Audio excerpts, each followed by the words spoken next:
Donc, frère, excusez-moi, je parle un peu là, voilà, pour vous faire comprendre sur autre chose, parce que voilà, nous sommes sur les pharisiens. Beaucoup de gens ont, ont une fausse idée des pharisiens parce qu'ils n'ont pas cherché à comprendre. Le Christ a fait des remarques aux pharisiens. Nous, aujourd'hui, on fait ces mêmes remarques-là aux chrétiens.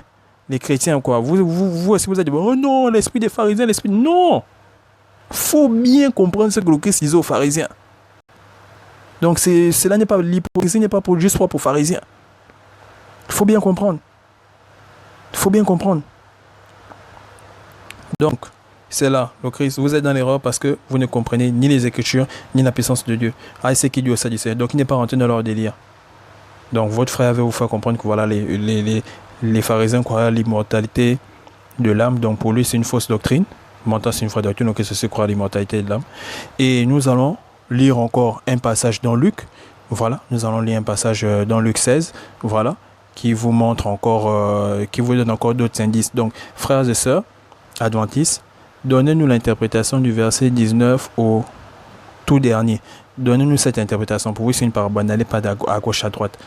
N'allez pas à gauche, à droite. Donc, frère, médite, frère. Frère, médite, voilà. Le Christ a répondu aux Sadducéens. Il a dit la vérité, hein. Mais pour eux, voilà, le Christ n'était pas convaincant parce qu'ils n'ont pas renoncé à leur doctrine des démons. Ils n'ont pas renoncé. Donc, c'est comme vous. Là, vous adventistes. On vous montre ça, voilà, on vous dit la vérité. Vous n'allez, voilà, c'est là pour vous, vous nous voyez, vous faites comme des, voilà, le Christ a répondu aux Sadducéens. Pour eux, voilà, donc le Christ a dit la vérité, mais ils n'ont pas renoncé à leur doctrine des démons. Donc c'est comme vous, on vous montre ça de manière claire, vous ne voulez pas renoncer, parce que quoi? Je sais pas. Peut-être c'est des sorts sataniques, on va prier pour vous. Voilà, parce que c'est satanique, ça travaille avec les démons. Donc peut-être c'est ça, on va prier pour vous. Donc lisons. Luc 16, verset 27-28. Loris dit, je te prie donc, Père Abraham, d'envoyer Lazare dans la maison de mon père, car j'ai 5 frères. Et frère, ça a commencé dans le séjour de mort, Et dans le séjour de mort, il y a un lieu de tourment et il y a un lieu de paix. C'est dans le séjour de mort, frère. Et je te prie donc, Père Abraham, d'envoyer Lazare dans la maison de mon père, car j'ai 5 frères. C'est pour qu'il leur atteste ces choses. Donc parce que eux, si ils n'ont pas cru, mais les pharisiens vous disent, ils croient à la résurrection. Les pharisiens croient à la résurrection, mais pour qu'ils attestent quelque chose, on va t'attester, c'est que tu sais que la résurrection existe. On va encore venir t'attester que la résurrection existe. Et nous connaissons tous que la résurrection, c'est à telle période. Nous savons tout ça. C'est pour qu'il leur atteste ces choses afin qu'ils ne viennent pas aussi dans ce lieu de tourment. Et on a dit dans le séjour de mort, c'est dans le séjour de mort que cela s'est passé. Dans le séjour de mort, il y a une partie pour ceux qui sont torturés et il y a une partie pour ceux qui sont dans la paix. En attendant le jugement dernier. C'est ça. Donc, il s'est demandé, voilà, le Christ voulait faire comprendre quelque chose. Et voilà, voilà, c'est la raison pour laquelle Jésus-Christ va utiliser cette parabole pour pouvoir leur faire comprendre un enseignement. Quel enseignement? Eux, ils croyaient à la résurrection. Le Christ croit à la résurrection. Mais est-ce qu'ils croyaient que dans le lieu de tourment, dans le séjour de mort, il y a un lieu de tourment et il y a un lieu de paix?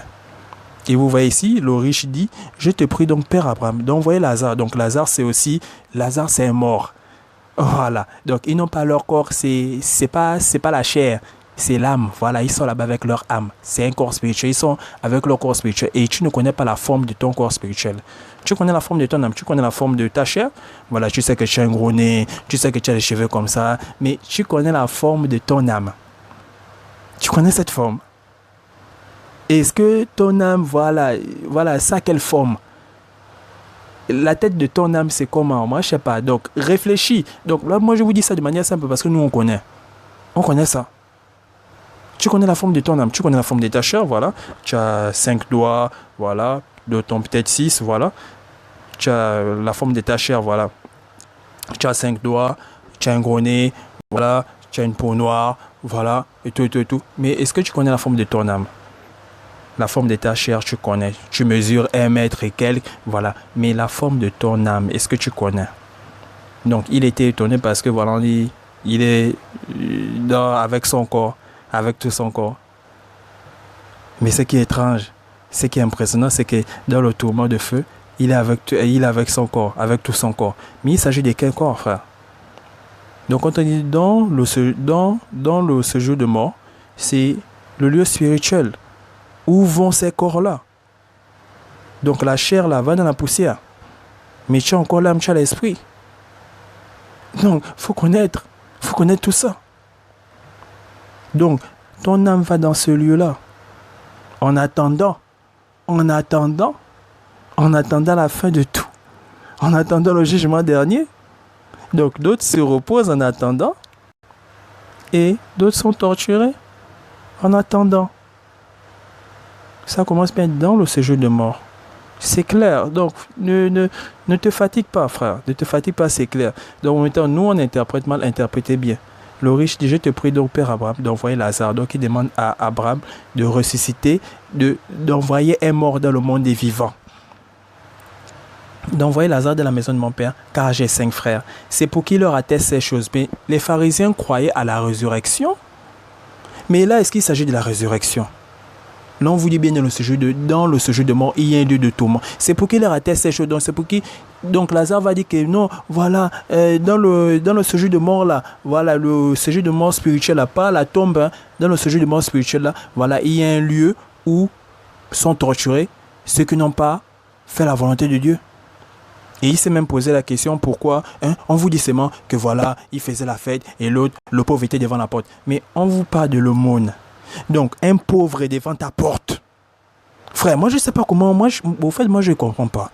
Il s'est posé cette question-là, donc je n'aime pas voulu rebondir ça, mais je dis ça comme ça.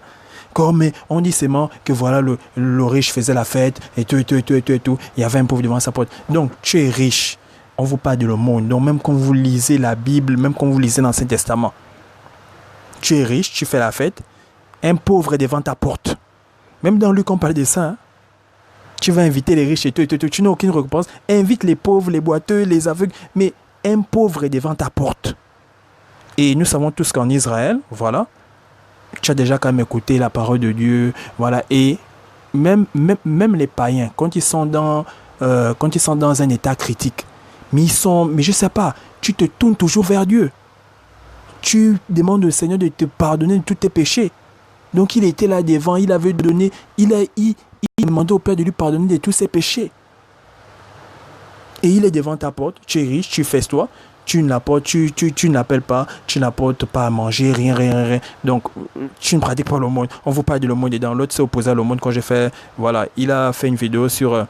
au fait, il s'oppose sur les écrits des livres soi-disant apocryphes. Moi, je ne me souviens pas trop, voilà. Donc, j'ai juste bondi sur l'aumône. Le Christ a parlé de l'aumône.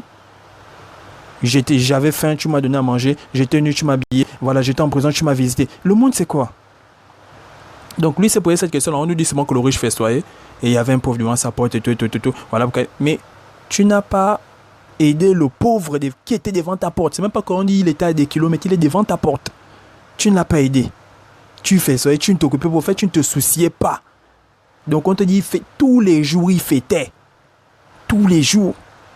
Un pauvre est devant ta porte, tu ne l'aides pas. Mais frère, tu vas chercher loin pourquoi? Donc on peut même encore aller loin. On peut aller loin, rien que là-dedans. Quand le Christ, voilà, il festoyait, voilà, un riche et tout. Il faisait la fête. Le pauvre est devant ta porte, tu ne l'aides pas. Donc on voit qu'il y a l'insouciance, voilà, il ne se soucie pas de Dieu, rien. Et quand tu es dans cet état-là, quand tu es dans l'état de Lazare, là, voilà, mais tu te tournes toujours vers Dieu, que Seigneur... Mais frère, qu'est-ce que vous ne comprenez pas? Donc c'est là, excusez-moi frère, voilà, je suis allé là-bas, parce que voilà, je profite comme ça. Voilà, je sais que peut-être je ne veux pas faire des vidéos sur ça, mais je profite comme ça, je vous dis ça comme ça. Le riche dit, je te prie donc, Père Abraham, d'envoyer Lazare dans la maison de mon père, car j'ai 5 frères. Donc il demande à Abraham de ressusciter un mort. Voilà, le mort qui se trouve dans... Ce mort-là est dans le lieu spirituel. Donc ce lieu spirituel-là, c'est le séjour de mort. Et dans le séjour de mort, il est dans la partie où reposent les âmes qui se sont bien conduits, voilà, qui se sont bien conduits, qui ont donné leur vie à Dieu. Mais l'autre n'a pas donné sa vie à Dieu, il ne marchait pas, voilà, et tout. Il est là-bas en train de subir. Et il demande à Abraham de ressusciter ce mort-là, d'envoyer ce mort-là dans la maison de son père pour qu'il dise que, ah, frère, voilà, dans le séjour de mort là, hein, dans le lieu spirituel là, il y a un lieu où souffrent les âmes qui n'ont pas, voilà, parce qu'il va me dire que, mais ils ont Moïse et les prophètes. Moïse et les prophètes, c'est quoi? Moïse et les prophètes te parlent de tout ça. Que voilà, vous êtes devenus ingrats, vous êtes devenus... Mais c'est tout ça, donc on va vous réciter ça. Vous aussi, le Christ vous donne une histoire simple, propre, par amour. Vous rejetez ça, non, celui-là n'existe pas. Pour accepter la doctrine des démons. Et il a bien dit ça, celui qui, voilà, il aime citer ça, allez regarder sa vidéo. Voilà, celui qui n'est pas avec moi est contre moi. Donc, mais tu es contre le Christ. Si tu n'es pas, là, tu n'es pas avec le Christ, tu t'opposes à la doctrine du Christ. Tu es contre le Christ. Donc, frère, donne-nous l'interprétation du début à la fin. Que ça, après, nous allons analyser. Donc, c'est là, frère. Donc, excusez-moi, je suis un peu passé, voilà. Voilà, parce que voilà, j'ai saisi l'occasion. Je ne veux pas peut-être parler des pharisiens. Voilà, je ne sais pas. Ce Dieu sait. Voilà, mais j'ai bondi sur l'occasion.